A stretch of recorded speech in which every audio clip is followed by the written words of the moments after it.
بمآل هذا البحث التحقيقي اللي تم يعني فتحه في مدينة سكرة حول الاعتداء على الآثار الرومانية الحنية الرومانية.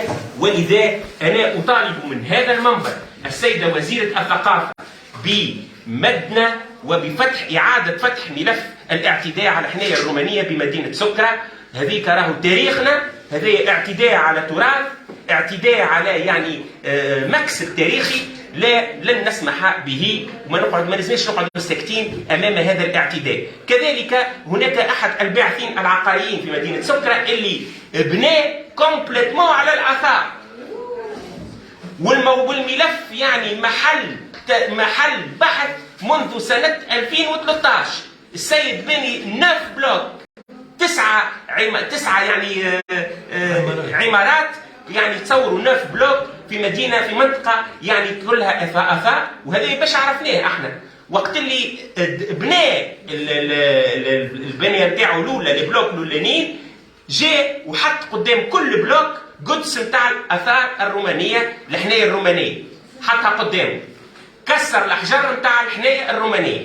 وهذا موجود راهو الملف، واحنا اثرناه في العديد من الملفات في العديد من المناسبات، لكن تواصل. والسيد بنى 9 بلوك، عنده تجاوزات على مستوى الارتفاع، عنده تجاوزات يعني رهيبه، لكن هذايا تم التكتم عليه الملف هذايا، ولن نسمح وما نجمش نكونوا احنا شهاد زور وتعدينا يعني مرحله او شركاء، تعدينا في فتره من الفترات كمنتخبين واليوم يعني نسكتوا. هذا لا مجال له. الملف عند القضاء، واحنا نؤمن بمؤسسات الدوله، ما مشيناش يعني وحكينا بفراغ، لا، توجهنا لمؤسسات الدوله، توجهنا للقضاء، وعندنا امل في القضاء النزيه باش يحل كل ملفات بلديه سكرة. واخص بالذكر يعني نقول كل ملفات بلديه سكرة اللي هي عديده ومتعدده موجوده عند القضاء. كذلك ملف الثاني اللي هو ملف المستودع البلدي بسكرة، اللي يعني مستودع بلدي اليوم تم يعني دراسة الكونسيبسيون تاعو من طرف احد المهندسين. وهذه يعني كانت تقريبا سنة 2019 تمت الدراسة هذه، مدها احد المهندسين. ثم من بعد في 2021 تقريبا عملوا مناظرة، نظمت بلدية سكرة مناظرة شاركوا فيها تقريبا عدد ممتاز من المهندسين.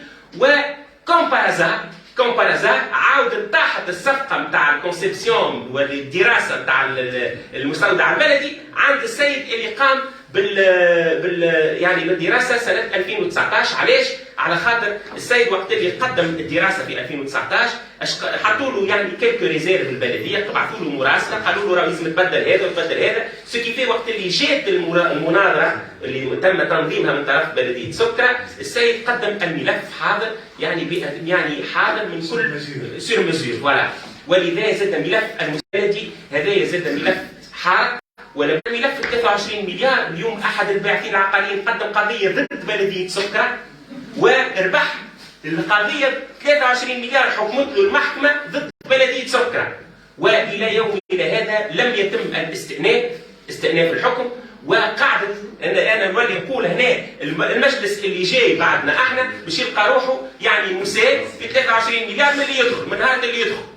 هذا يعني كل هذه الملفات يعني قمنا لم تستأنف على حد علمنا، خاطر احنا طلبناها بمدنا بملف وقلنا لها علاش هل تم الاستئناف ولا لم يتم الاستئناف، لم تمدنا بالمعلومه. وقعدنا يعني نتبعوا عن طريق هيئه النفاذ الى المعلومه اللي انا بصراحه يعني متاسف، ويعني بصراحه اعبر عن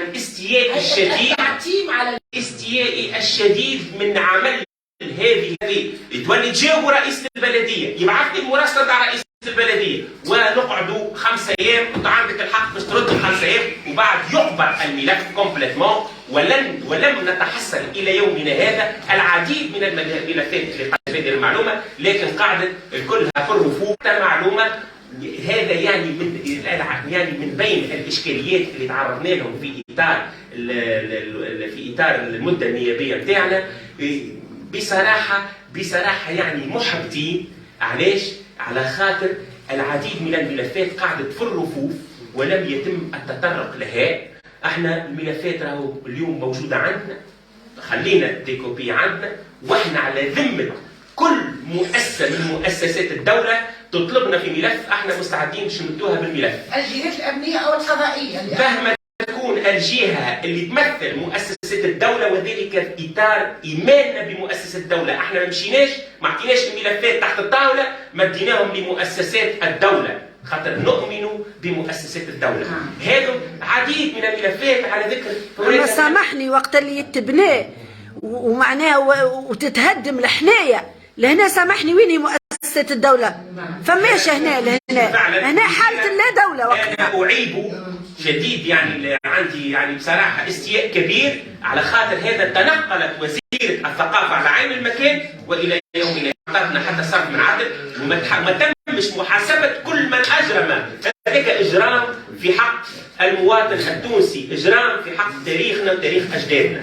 كذلك هناك العديد من الملفات. كان راهو هذايا راهو مش مزية، راهو تستنفر الدولة من أعلى هرم، من أعلى هرم.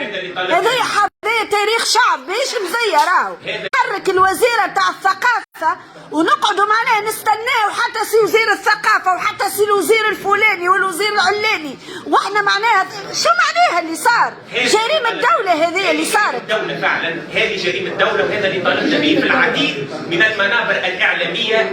يعني كل ما طالبنا بالشيء هذا. أخي اليوم راهو لا مجال يعني لمواصلة هذه المهزلة، ولا مجال للمرور إلى انتخابات بلدية يعني بالطريقة هذه بمجلة كما المجلة هذه. لابد اليوم من مراجعة المجلة، واحنا عندنا اليوم مجلس تشريعي، مجلس نواب منتخب جديد، لابد من مراجعة. واحنا على ذمة بالطبيعة بعض الاقتراح مستوى حتى على مستوى الجمعية كتمثيل للمجتمع المدني، وزاد مراجعة الهيئة تاع الانتخابات اللي اليوم زاد ما نجموش نواصلوا. اليوم فما مجلس نواب جديد، خلينا نتعداو للمرحلة نتاع انتخاب أعضاء الهيئة الوطنية للهيئة الانتخابات. زاد أيضا اليوم الإشكال نتاع سامحني باش نختم. زاد اليوم أنا نشوف كاتب عام اليوم ما يحلش الاشكال. راهو كي نعطيو للكاتب العام المكلف بتسيير البلديه، شكون اللي سماه الكاتب العام هذاك؟ اللي سماه رئيس بلديه، اللي اليوم انت قمت بحل المجلس البلدي ونحيت رئيس البلديه. لكن اليوم قاعدة ما زالت في العديد من البلديات، ما زالت جذور حركه النهضه موجوده وممثله في الكتاب العامين للبلديات. وهذا يعني زاد اشكال. هذا اشكال. نرجعوا للتصريح نتاع السيد رئيس الجمهوريه. ايش قال اللي عملنا التصريح؟ قال حل المجالس البلديه وتعويضها بنيابات خصوصيه. ولكن من بعد فوجئنا بتعويضها بكاتب عام مكلف بتسيير البلديه تحت اشراف والي الجيش. هذا معظم يعني مختلف. هذه شهاده امام الله وامام التاريخ يلزمنا اليوم وامام الوطن. هذه يعني دورنا يعني مرينا وتعدينا بتجربة مريرة، لكن تعلمنا منها الكثير، ونخليو تجربتنا هذه بور لا ترانسفيري ونعطيوها للأجيال القادمة والعباد اللي كي فون فير لا سكسيسيون بالطبيعة. مع الشكر نشكركم مرة أخرى.